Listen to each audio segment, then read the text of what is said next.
Bismillahirrahmanirrahim. Assalamualaikum warahmatullahi wabarakatuh. Baiklah, untuk hari ini saya akan membentangkan kepada anda tentang salah satu daripada teknik pembelajaran dalam bahasa Melayu, iaitu syarahan. Baik, sebagai pengenalan, syarahan ialah satu bentuk pengucapan awam yang bertujuan untuk menyampaikan maklumat, hujah atau pendapat tentang sesuatu topik secara tersusun dan berkesan. Teknik pembelajaran syarahan yang baik dapat membantu pelajar menguasai kemahiran bercakap di hadapan khalayak dengan yakin dan meyakinkan.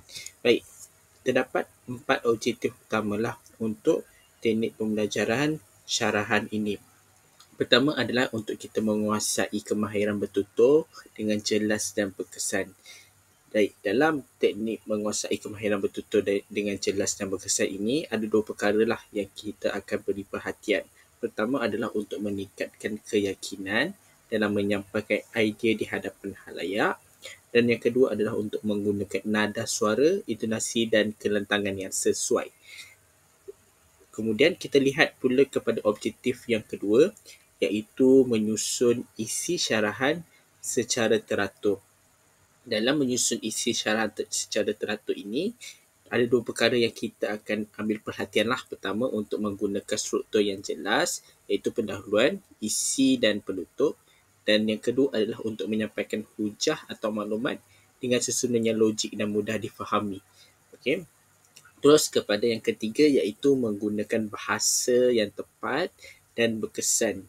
Kita sedia maklum bahawa penggunaan bahasa dalam syarahan ini adalah untuk penggunaan ini adalah menggunakan bahasa baku yang sesuai dengan siapa audiens kita pada ketika itu. Jadi untuk memastikan perkara ini, kita elakkan bahasa-bahasa yang terlampau kompleks atau terlampau formal. Sebab kalau bahasa-bahasa yang terlampau kompleks atau formal ini, kalau audiens kita adalah audiens yang umurnya adalah di peringkat remaja dan ke bawah, penggunaan bahasa-bahasa yang kompleks ini adalah tidak sesuai untuk mereka. Sebab ingat, matlamat utama syarahan ini salah satunya adalah untuk penyampaian maklumat itu secara berkesan seperti yang saya nyatakan dalam isi yang pertama sebentar tadi. Seterusnya, yang keempat adalah untuk meningkatkan minat dan kesedaran terhadap sesuatu isu. Kita sedia maklum bahawa syarahan ini adalah untuk menggalakkan pelajar memahami dan membincangkan isu-isu semasa.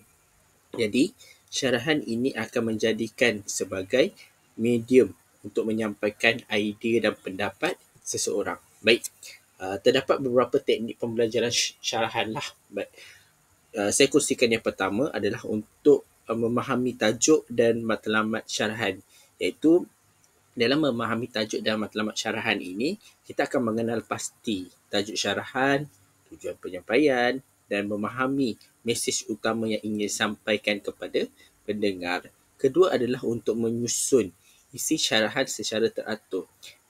Isi syarahan terdiri daripada pendahuluan, isi, fakta. Dalam isi ini perlu mengandungi hujah atau fakta yang menyokong topik. Okey, dalam penutup pula, kesimpulan yang mengukuhkan hujah dan meninggalkan kesan kepada pendengar. Untuk pendahuluan pula, ianya adalah pengenalan kepada topik syarahan. Seterusnya adalah kita menggunakan bahasa yang jelas dan berkesan. Apabila kita menggunakan ayat yang mudah difahami dan tidak berbelit-belit, perkara ini akan memudahkan pemahaman kepada pendengar yang mendengar syarahan kita. Seterusnya adalah menyampaikan dengan suara dan nada yang sesuai. Pastikan kelantangan suara kita adalah cukup jelas dan menggunakan intonasi yang sesuai untuk menunjukkan emosi dan penegasan tentang sesuatu perkara. Yang kelima adalah untuk menggunakan gaya penyampaian yang menarik, iaitu kita akan menggunakan bahasa badan seperti kita gerakkan tangan, seperti kita menunjukkan ekspresi muka, kita melakukan eye contact dan juga kita gunakan variasi nada. Contohnya tinggi ataupun rendah macam tu. Okey.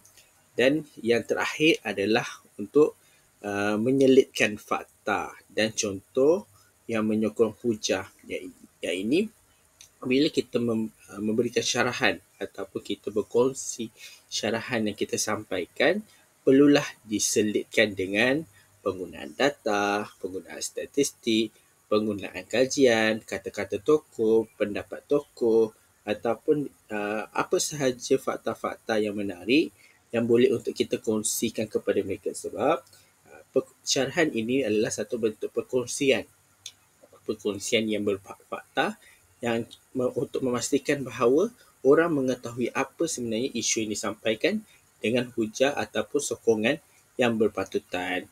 Dan juga dalam syarahan ini kita perlu berikan contoh dan kehidupan sebenar untuk memudahkan pemahaman seseorang. Contohnya, kalau kita bercerita tentang syarahan tentang bagaimana untuk memupuk semangat membaca.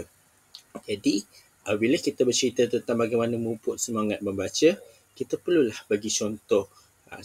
Contohnya, kita mengamalkan sekurang-kurangnya membaca satu hari, satu kali. Ataupun bagaimana memupuk semangat membaca ini adalah mungkin dorongan daripada ibu bapa.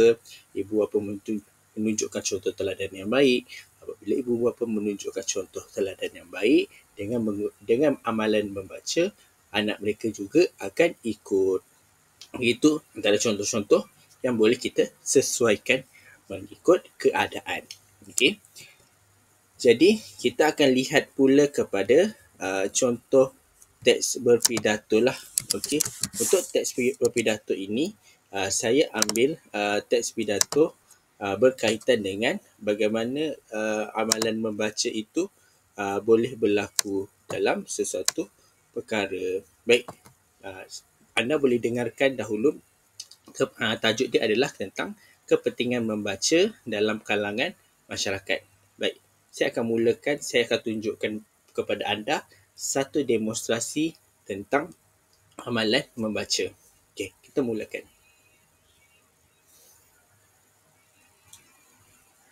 Assalamualaikum warahmatullahi wabarakatuh dan salam sejahtera. Yang dihormati Tuan Pengerusi Majlis, barisan hakim yang arif lagi bijaksana, guru-guru yang dikasihi, serta rakan yang saya hormati sekalian. Pada pagi yang berbahagia ini, saya berdiri di sini untuk menyampaikan syarahan bertajuk kepentingan membaca dalam kalangan masyarakat. Seperti yang kita sedia maklum, membaca merupakan jambatan ilmu. Tanpa tabiat membaca, kita akan ketinggalan dalam pelbagai aspek kehidupan. Isi pertama, membaca membantu menambah ilmu pengetahuan. Hadirin sekalian, membaca merupakan kunci kepada ilmu pengetahuan. Dengan membaca, seseorang dapat menambah ilmu dalam pelbagai bidang seperti sains, sejarah, teknologi dan lain-lain. Contohnya, melalui pembacaan buku sejarah, kita dapat memahami asal-usul tamadun dan perkembangan dunia. Begitu juga membaca buku sains membantu kita memahami fenomena alam dan teknologi baru. Isi kedua, membaca meningkatkan kemahiran berfikir dan analisis. Selain itu, membaca membantu meningkatkan daya pemikiran, kritis dan analisis. Apabila kita membaca bahan bacaan yang berkualiti, kita akan belajar menilai maklumat secara objektif dan membandingkan idea yang berbeza. Sebagai contoh, membaca artikel atau berita dari pelbagai sumber membolehkan kita menilai kesahihan sesuatu isu dan mengelakkan penyebaran berita palsu.